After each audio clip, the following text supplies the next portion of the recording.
shows the number of patients who have kidney failure in the U.S. Now, worldwide, it's actually quite a few more.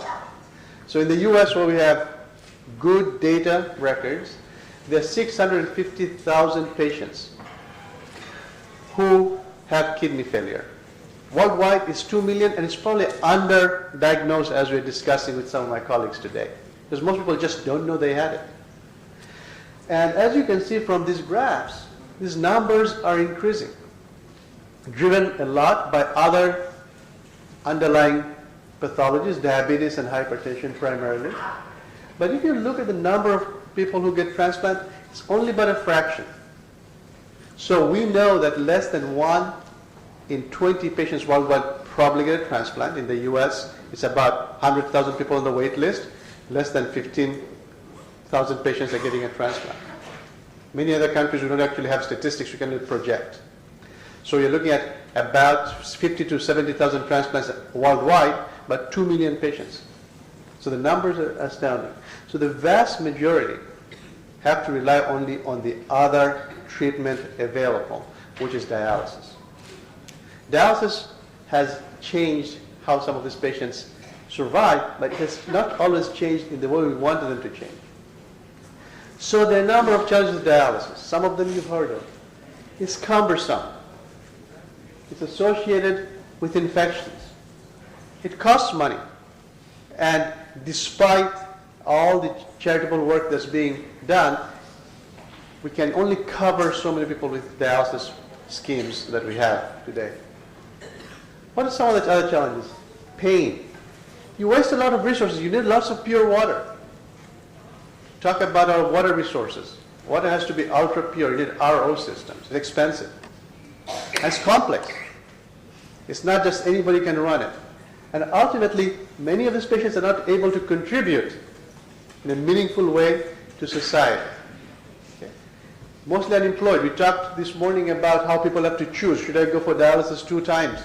Although I should probably do it 3 times, but I can't do it 3 times because my employer will not allow me to get treatment. So people start losing gainful work.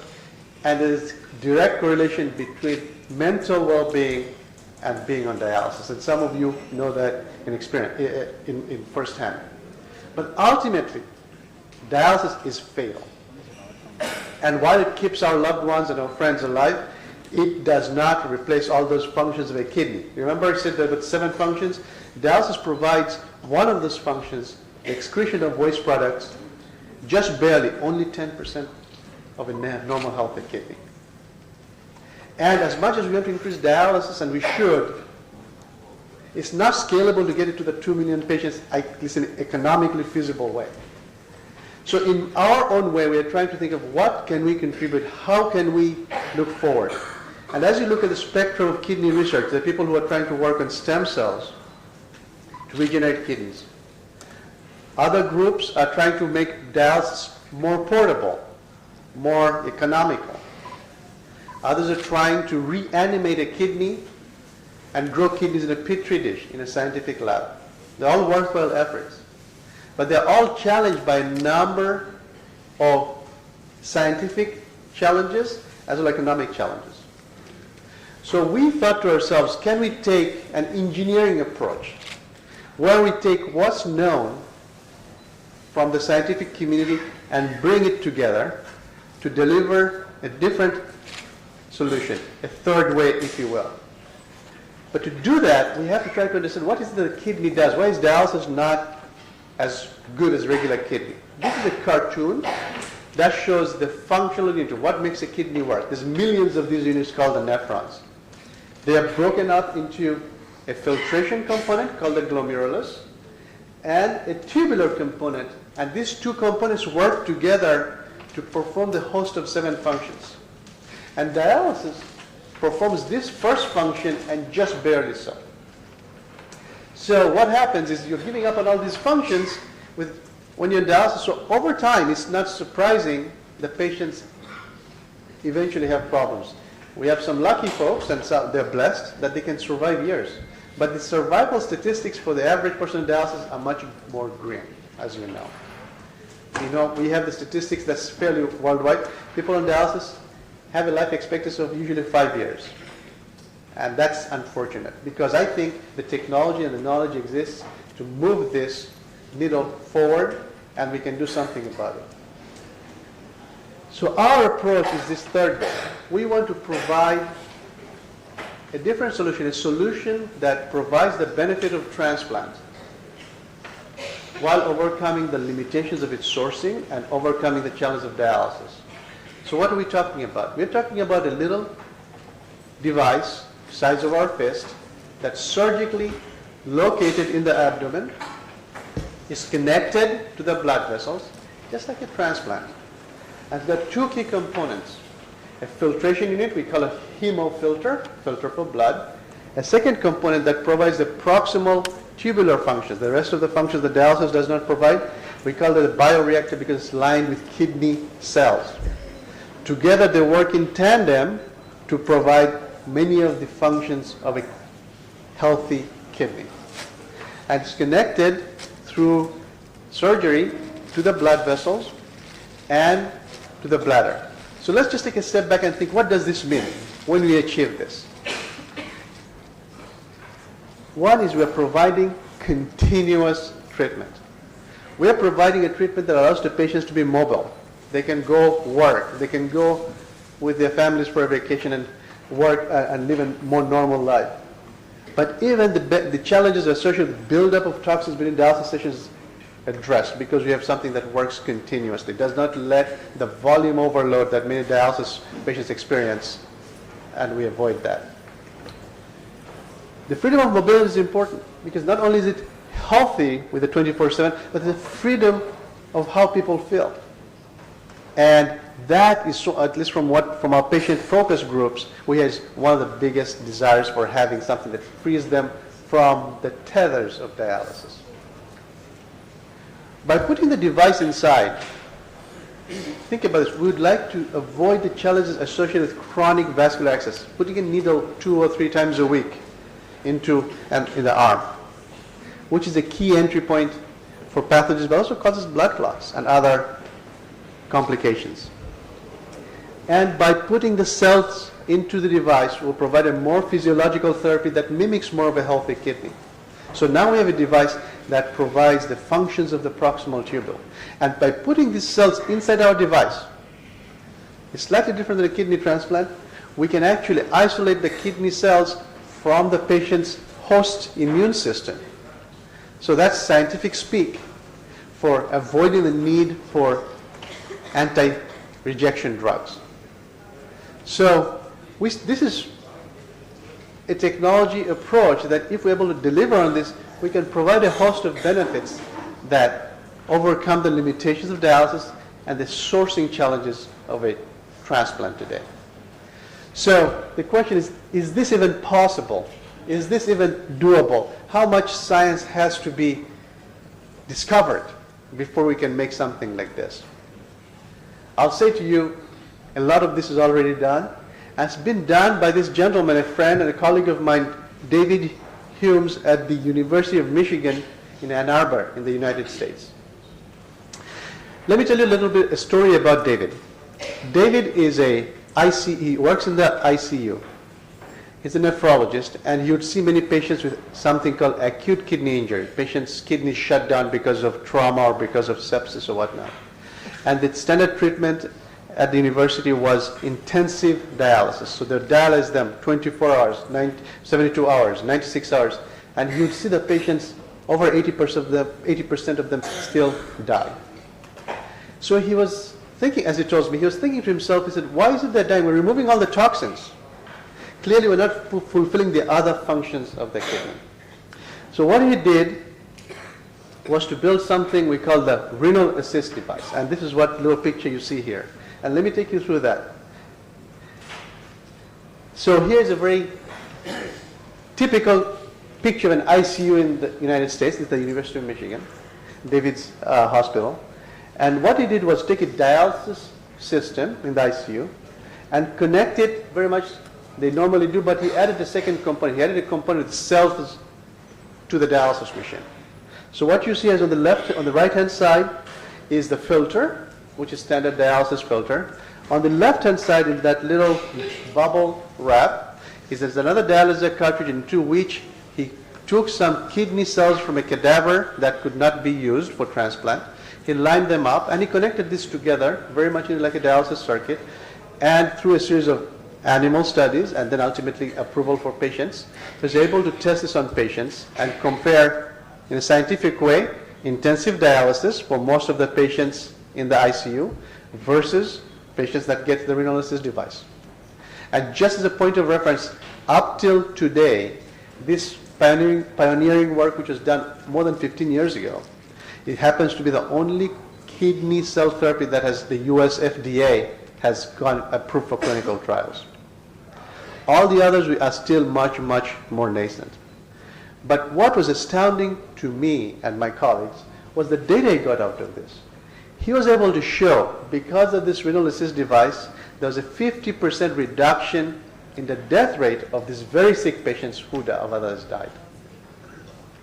So, here's the first example of a mechanical device that showed that if you connect the mechanical device in the architecture of a kidney, a filtration unit with a cell therapy unit, you are able to provide a more biological therapy, and a biological therapy that saves lives. So that set off pointers for us. This is somebody who's made a more artificial kidney than dialysis. And then the question comes, if the results are so astounding, how do you take this and miniaturize it? So he's shown the concept works, he's shown he can take cells, so then I can step in and say with my colleagues, maybe we can bring our engineering talents and collaborate with you to make something that will move it from an ICU setting to a setting that's a device that a transplant surgeon and a nephrologist can work together to put inside a patient and achieve all those benefits. So this is what we call the kidney project, and it's the passion of our work at UCSF in my lab, which is to focus on the miniaturization technologies to move this renal assist device concept into a functional prototype for end-stage kidney failures for the patients that come for dialysis and may not be able to get dialysis. So now I'll show you some of the progress we've made moving this forward. And our view is that we're taking a hybrid approach of the best in mechanical technology, if you will, combine them with cell therapy technology, and bring a treatment that will allow ESRD patients to live a more normal life. A key part is how do you miniaturize this? It's instructive to look at dialyzer technology. So this is a dialyzer cartridge, same as we see today. This was 1969. And today, it has not changed very much. Now, I use the analogy with my friends. This to me is unbelievable. Look at a pacemaker in the field of cardiology from 1969. I was able to go to one of the museums of a company called Medtronic. They make pacemakers. Some of you know this. They make defibrillators. So they have a museum in their corporate office, and I saw the first pacemakers. It was the size of a dialyzer. Kept patients alive. That was in 1969. Today, a pacemaker is something, 2 or 3 centimeters in diameter. It goes into the skin, runs autonomously. May have to replace the battery every so often, but it's done. But in the same period, our dialyzer machines, we have now touch screens and maybe we have new lights, but it's the same machine. So it tells you that technology does move in, and it's possible, but we have to bring the right teams together. So when I look at this, I say, what has happened is we've not really moved the filtration technology that's used in dialysis very much forward. And it's instructive to look at the filter in dialysis and compare to the kidney. So on the left-hand side is a high-resolution microscope image of a dialyzer fiber. So it has a whole bunch of little filtration fibers. This is a cutaway. And what you see is a spongy-like filtration unit. And on the right-hand side is our kidney basement membrane. This is where the kidney filtration happens. There's some key differences. One is the filter on the left-hand side is thick. It's not uniform pore size. And the one on the right-hand side is very thin, has uniform pore size. What that translates to is it requires a lot of energy, does not clear toxins well, leads to some of the problems dialysis patients have today. Moreover, this artificial material causes the bodies to respond in an adverse way, so that the immune components of the body or inflammatory components of the body are elevated. So kidney disease patients have an often reduced immune protection for themselves. So we're using a technology that does not mimic the kidney at all and trying to help provide provide treatment. So it's no wonder that dialysis is associated with so many complications. So the question that comes at the very beginning is, can we not make a better filter than this? We must be able to do something over the 40 years that the filtration technology has been around. And the answer is yes. And the answer is we can look to other technologies to help us move this forward. So where do we look for this? So look at the different areas. So I come from an engineering background, as Dr. Abraham said. We look in the area of electronics, in the area of silicon, semiconductor production.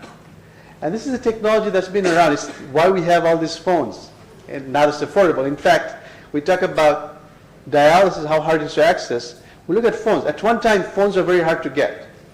Getting a landline was like the challenge of a lifetime, right? Getting a landline, have to get so many people motivated and approved. Today, almost everybody has access to a cell phone. That's possible because of this technology of semiconductor production that lets us make things efficiently in a scalable way and provides more sophistication.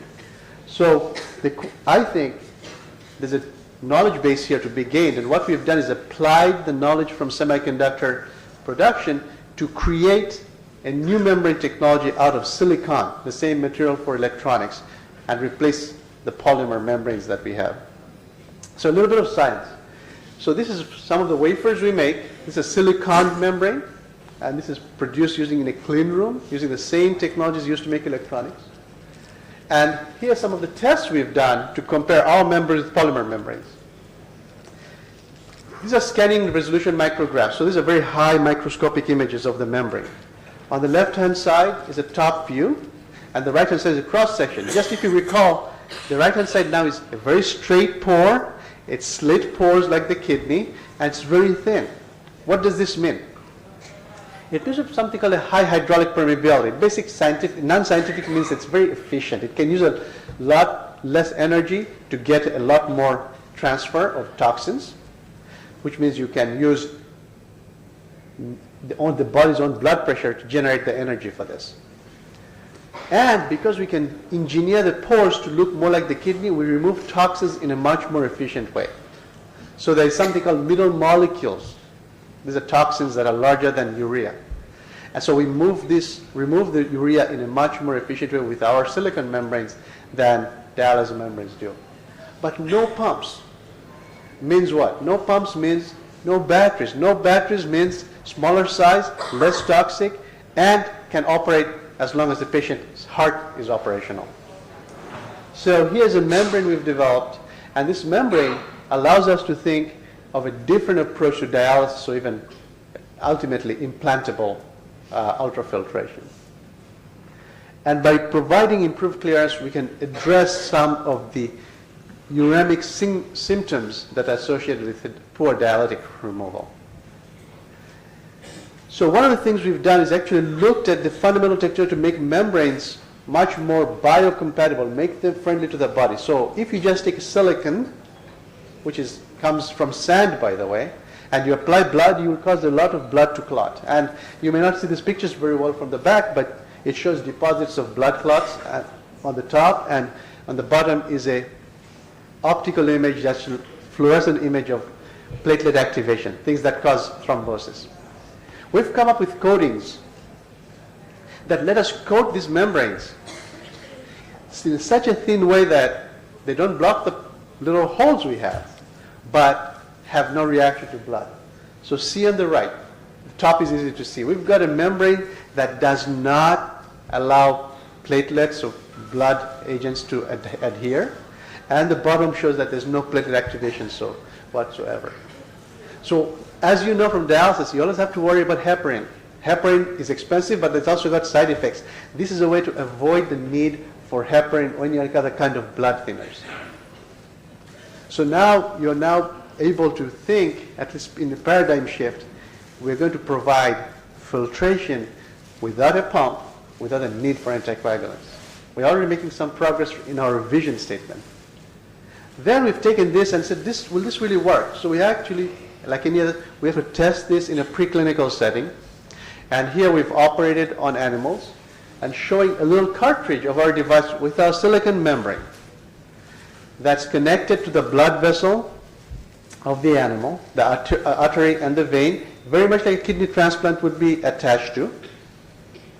And we've closed this up in the animal, let it run for 30 days without any heparin or any warfarin, any Coumadin. And after 30 days, we're able to take it out. And what you'll see here, and you may not see it, but we've got generated ultrafiltrate in those little bags, just based on the blood pressure of the animal. No pumps. And more promising for us, the membrane performance after testing on the benchtop after the experiment was just as it was at the beginning. So here now we've got a technology that allows us to think in terms of ultrafiltration, generating that